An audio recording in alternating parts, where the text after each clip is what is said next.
Can you name all of Jabba's goons that were made into action figures? Okay, ready and go.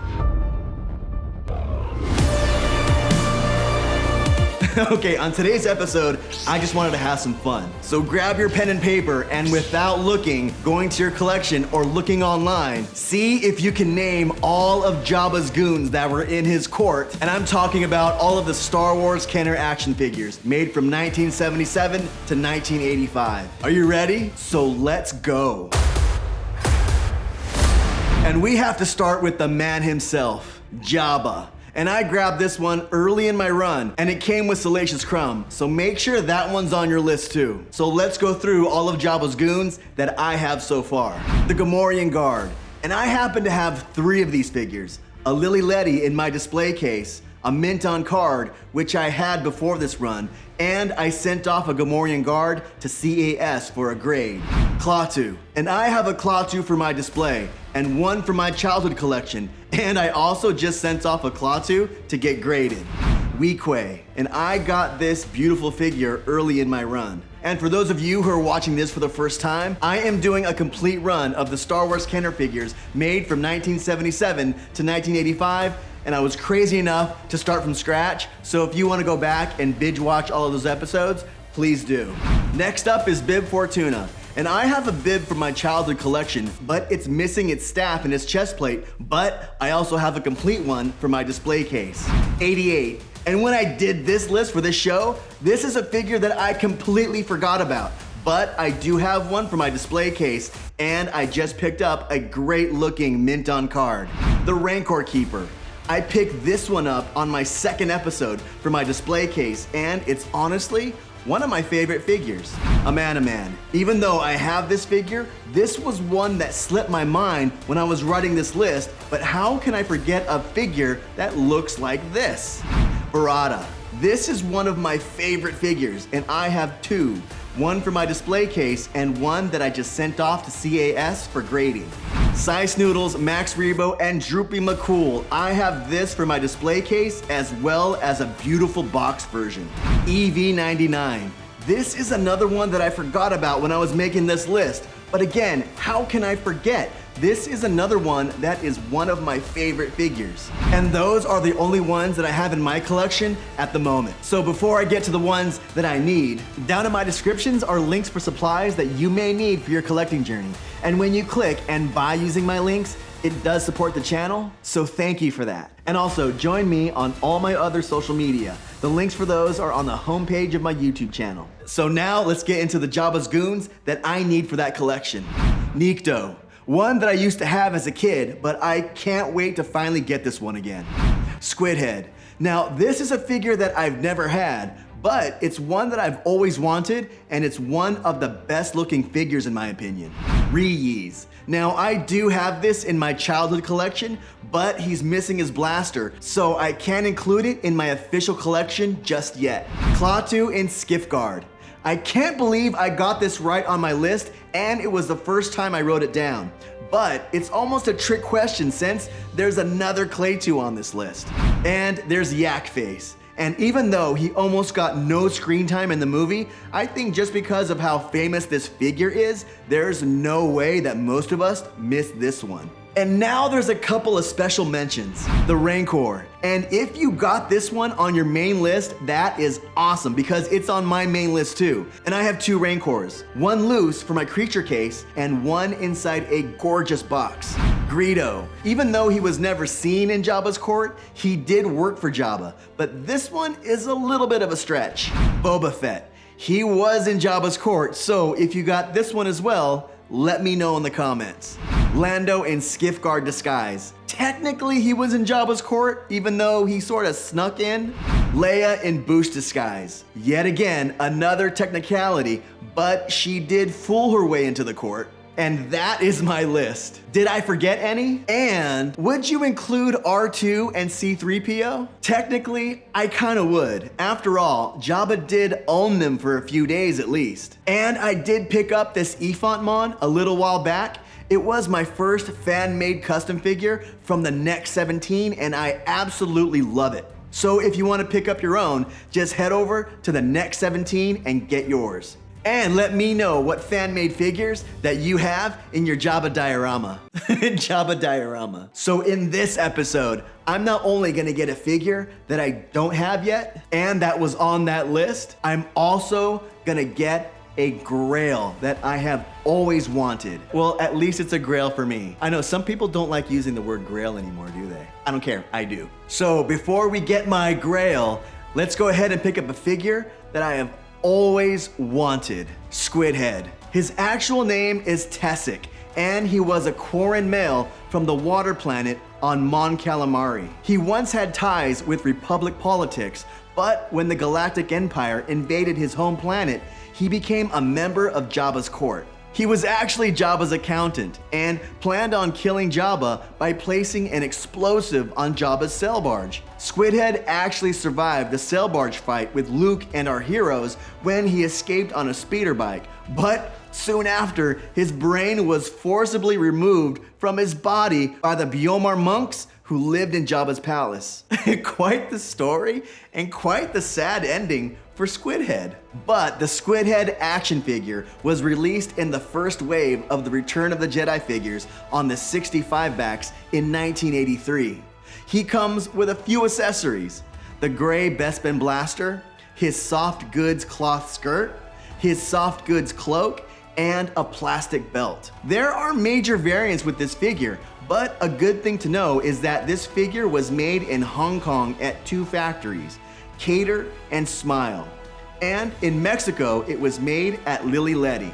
Now, the colors of the capes are pretty irrelevant, except when you're looking at the Made in Mexico figures. And here's why. Kenner Squid Heads that were made at the Cater and Smile factories were only made in two colors, dark green and brown capes. All of the other color variants that are assumed to be from these two factories are actually color fades, either by heat, UV rays, or a chemical leaching from the bubble that caused the fabric to change color. And on the flip side, the Lily Letty Squid Heads came in an array of colors, including the famous burgundy cape, green, red, dark brown, and tan. Looking on the Star Wars tracker for a regular loose Hong Kong figure, you can find prices last year, 2021, coming in at ranges of $33 on the low end to $55 on the high end, and falling a bit this year in 2022 from ranges of $30 to $40. And I found a great example on eBay for $43.79, and the figure and accessories look great. The gray blaster is there, and I finally have a figure that I've always wanted for my display.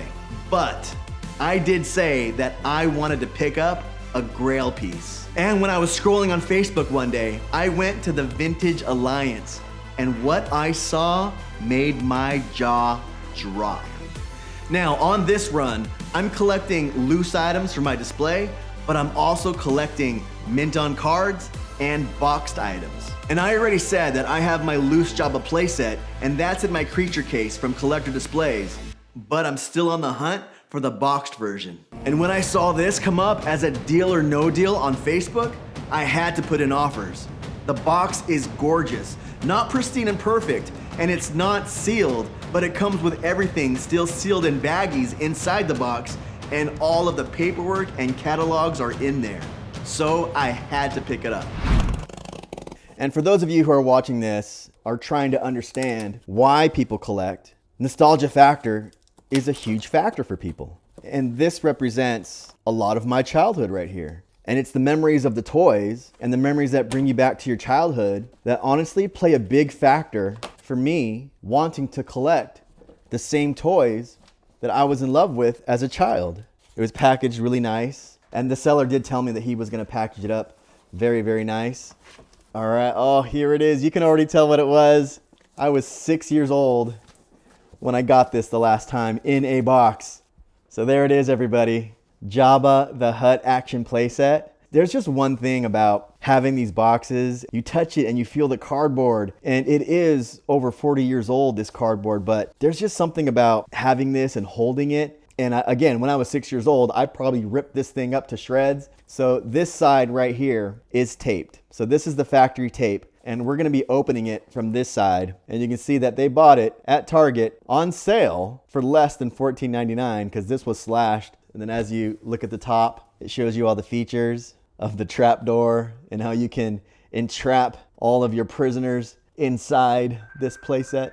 The proof of purchase is still there. I've seen boxes for $4.50, not in this nice of condition. So when I saw this being sold for $2.75, I jumped at it because of what I'm gonna show you inside. So let's take a look at the inside of what comes in this Jabba playset. The instructions come with it. There's the other side, which tells you how to put in Salacious's tail. It also tells you that in case their arms come off, you can just pop them back on. I have not seen this since 1983. If I even did look at this. My parents probably helped me put this together because I was 6 years old when I got this. So everything still comes in its baggies. The baggies are sealed and they have never been opened. Even inside the baggies, the figures can have wear. So sometimes I've seen baggies to where Salacious's nose has paint wear and paint rub.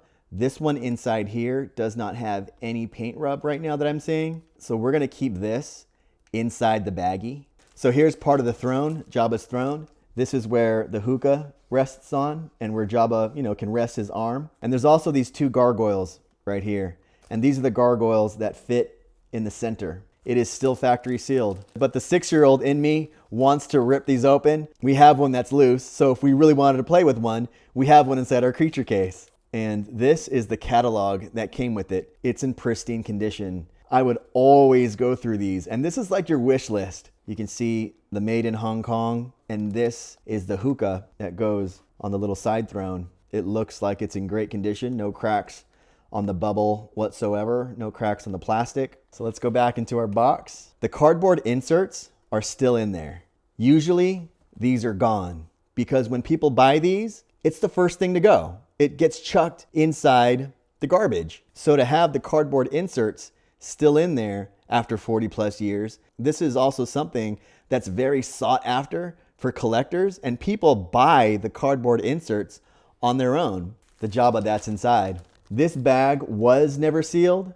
You can see the made in Hong Kong stamp on the plastic. We're gonna keep this Jabba inside the plastic, put him back in the insert. It's in better condition than the Jabba I have right now. So the last piece, so the gargoyles that I showed you go on the front. These twist and they open, and these work. And you can see the mold inside has rats, it has gunk, it has skeletons of poor Jabba's victims. So I have this on one of my shelves, and it looks super clean. Like when you have it loose on a shelf, it still looks good, but when you put it into an acrylic, everything just gets elevated about it.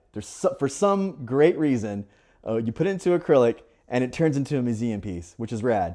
And we want this side to show in the front, so we're gonna slide it in. And when you slide it in, you wanna make sure that you're not snagging anything along the edges, like any paper, tape, anything like that that could cause some really severe damages or tears. So all you do is you just slide it in very gently.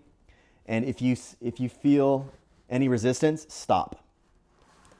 But we aren't feeling any resistance.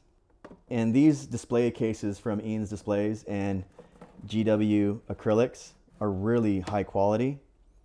I highly, highly recommend them.